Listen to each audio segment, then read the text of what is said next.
Hi, I'm Effie, and despite the fact the nominees finalists, I never know the right language to speak about it, of the Goodreads Choice Awards being announced today, this video is going to be me trying to guess what books make it into the fantasy category. Since the awards are live now, what I'll do is I'll start by giving a list of 30, because I couldn't narrow it down to 20 books that I thought might make it to the list, and then we will double check against what actually makes it to the list or made it to the list. And yeah, pretty self-explanatory video. So I think the first thing to do is run through my list of books that I thought would make it to the fantasy category. So these books are all in a kind of order, like they're not necessarily going from the book I thought most likely to make the list to least likely to make the list, but there's a sort of order, and I've also got reasons why I thought some of them wouldn't make the fantasy list. I am also realising that I didn't put the author name next to the titles, so I apologise in advance for that. Where I do know the author's name, I will say, but otherwise there should be a graphic on screen as I'm speaking, so you'll be able to see the cover and hopefully see the author title. A Sorceress Comes to Call by T. Kingfisher, Apprentice to the Villain, and this one I thought might be in romantasy. Reading through the blurb, it sounded more like a straight up fantasy than a romantasy. So I find romantasy a really hard category to pin down, because quite honestly, like, I feel like there's an undercurrent of misogyny in it. Like, I don't know, like, apparently I don't have the brain cells to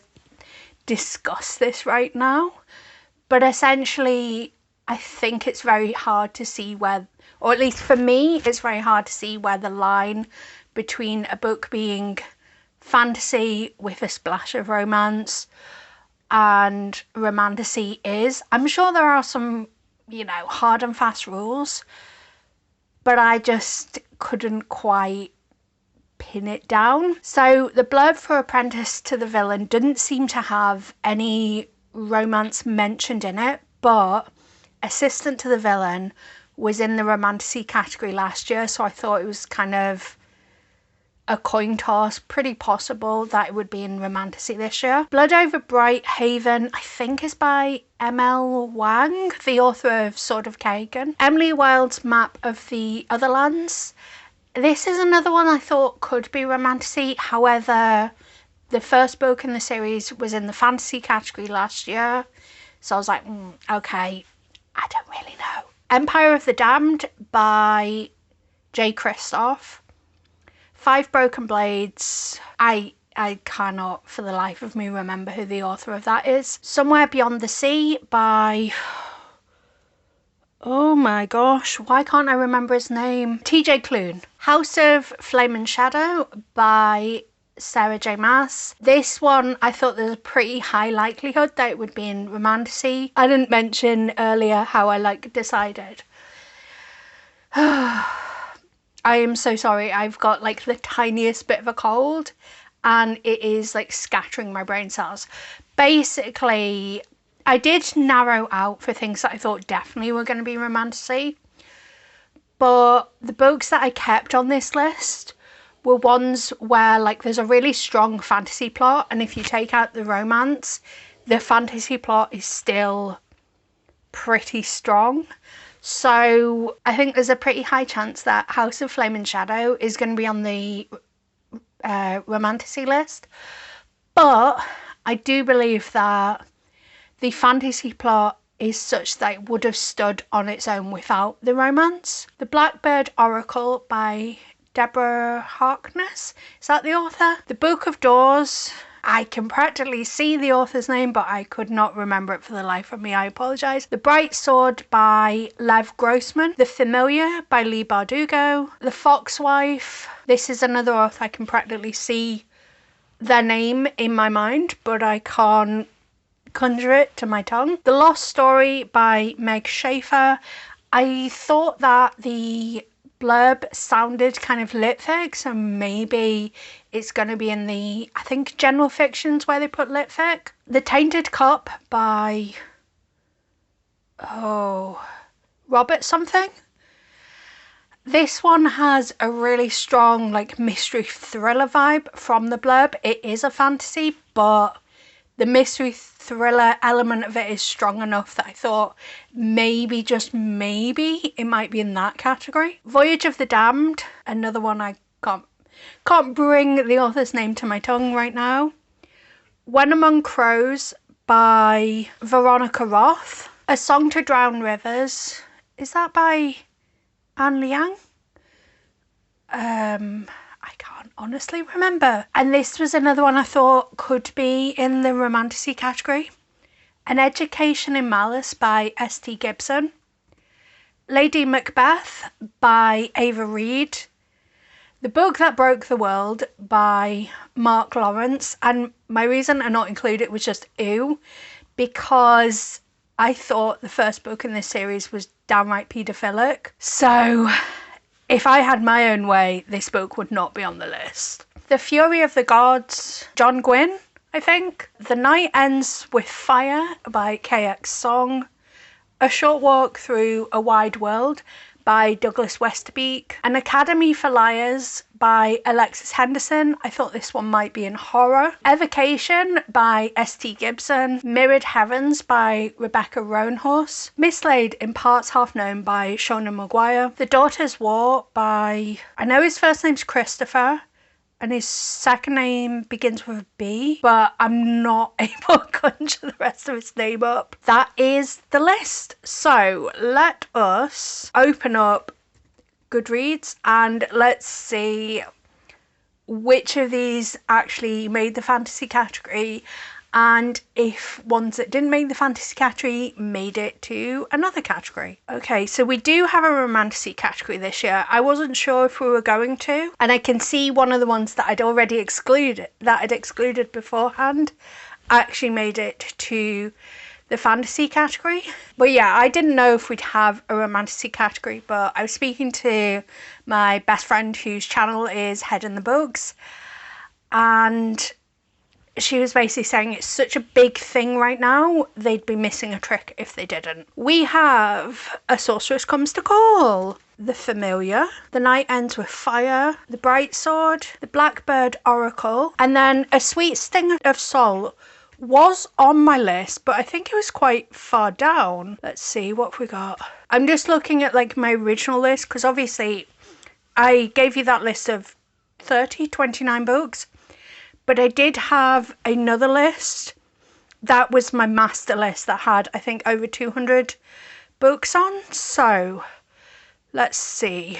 So Sweet Sting of Soul was, if you were going just by shelving, A Sweet Sting of Soul was 24th on the list. It only just didn't make my narrowed down list, because I did, I think, 23. Because I narrowed out the ones that I thought were going to be... Words are hard for me right now, apparently. Yeah, I narrowed out I added in an additional 3 because each of the lists had like 3 that I thought would be in other categories. And then we also have The Warm Hands of Ghosts, which I feel like I excluded pretty early on, so I may not have a position for that one. But basically I excluded it because I thought it was going to be in historical fiction. Yeah, I excluded it really early on. Sorry, I have to like play around with my spreadsheet right now. If we're going by shelvings, and this might include things that actually appear on romantasy, it is number 9, so it does make sense that it's on the list. Like, the thing is, I thought there was a high chance it was going to be on the list, but I thought it was going to be in a different list, and that's why it isn't in my list of 29-30. 5 Broken Blades, yep. Emily Wilde's Map of the Otherlands, An Academy for Liars, The Tainted Cup, Empire of the Damned. We've got another row, right? Yeah. We've got another row. Oh, we've got 2 more rows. I'm pretty sure I excluded the Dead Cattail Assassin as well. Let's see. So the Foxwife. Let's go see where the Dead Cattail Assassin's featured. Oh, okay. That's an interesting one. So that one is very much an outlier. You know how usually you always have an outlier of like a book you've never heard of that makes it onto their list, and then you look at things and it makes sense. Now this was a book I had heard of, so I'm not surprised it's made it on the list, but at the same time I am, because going by shelvings, and possibly a week ago when I made this spreadsheet, it had a lot fewer shelvings and a lot more people have added it on now, so my numbers are off. But this was 43rd in the order of going by shelvings. And then by the other metrics that I checked, it was like 45th and 44th. So it is a bit of an outlier. Like, I'm not mad, because it was a book that I wanted to read this year. Not that I'm reading the fantasy list this year, because unfortunately I'm just focusing on my arcs. So I don't anticipate reading anything from this list this year, or any of the lists, but famous last words. But yeah, Dead Cattail Assassins, Somewhere Beyond the Sea, The Book of Doors, The Lost Story, When Among Crows, Voyage of the Damned, and A Song to Drown Rivers. I think that's everything. I will check other lists for the ones that are missing. I guess like predominantly I'm going to be checking the romantasy list, but I'll have a quick flick through of the other lists. I feel like Blood Over Brighthaven is the one that I'm most surprised by, but also let's actually go through and see. Okay, so Lady Macbeth, unless that's come up in another category, Lady Macbeth at the point that I made this list was 8th going by shelving, but it was 20th and 32nd going by other metrics that I look at. A Short Walk Through a Wide World was 15th going by shelving, but 37th and 26th going by other metrics. Blood Over Brighthaven, I think, is the upset for me, in that I feel like I'm seeing a lot of people talk about it. It was 16th going by shelving. It was 7th in one of the other metrics I track, and the other metric goes in halves. So actually, like, when I say something was like 26, Anyway, it has a score of 11.5. That's right. So one of them is actually an order and one of them's a score. So it's got a score of 11.5 in another category. So I am surprised that didn't make it. An Education in Malice, it was 17th going by shelving. It was 35th in another category that I track and had a score of 26 in the other category. I think those are like the big surprises for me, probably. But I think excluding the Dead Cattail Assassins, like the rest of them, I'm like, okay, it makes sense. Like, you know, and that's not to say that I think the Dead Cattail Assassins shouldn't make the list. Like, P. Jelly Clark is a really respected author. I haven't read the book, so I can't comment on the book, but I have only heard good things about his writing. It's just that by the metrics I track, it's kind of similar in some senses, but not a lot, to something like Venko, or I guess a better comparison would be the Salman Rushdie Victory City last year, in that it's a really well-known author, but it wasn't necessarily on people's radar. But I am, you know, I'm not mad at it being on there by any stretch of the imagination. Like, you know, I'd much rather we didn't have something like Empire of the Damned. But, you know, that's personal issues with the way that Christoph used imagery that wasn't his to use in the first book. Also, I found it boring, but you know, different people like different books. So let's go through the romantasy category and see if any of the ones that didn't make it to fantasy were actually in the romantasy category. I will say that I had excluded out a lot of romantasy that was clearly romantasy from this category, so it's very possible that ones that won my list for fantasy won't be in romantasy because they don't fall under the criteria or whatever. Does that make sense? I don't know if it does. Okay, so we've got Apprentice to the Villain and House of Flame and Shadow on this list, which, to be fair, like those were two of the ones where I was like, okay, yeah, it's probably gonna be in the romantasy category. And that's it.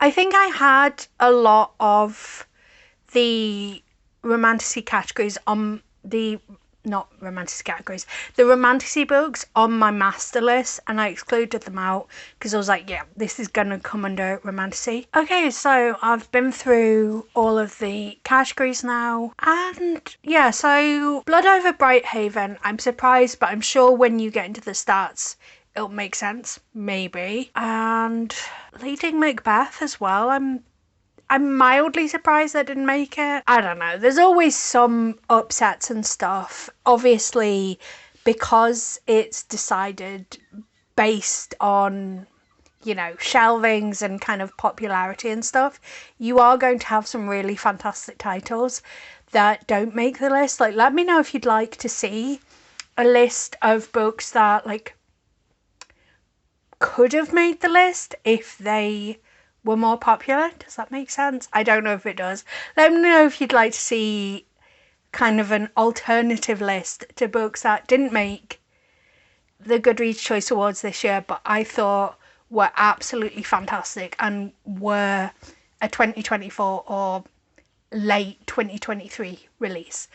But that's all that I've got for you today. I hope you enjoyed this video. I hope you're having a good day. And until next time, love you. Bye.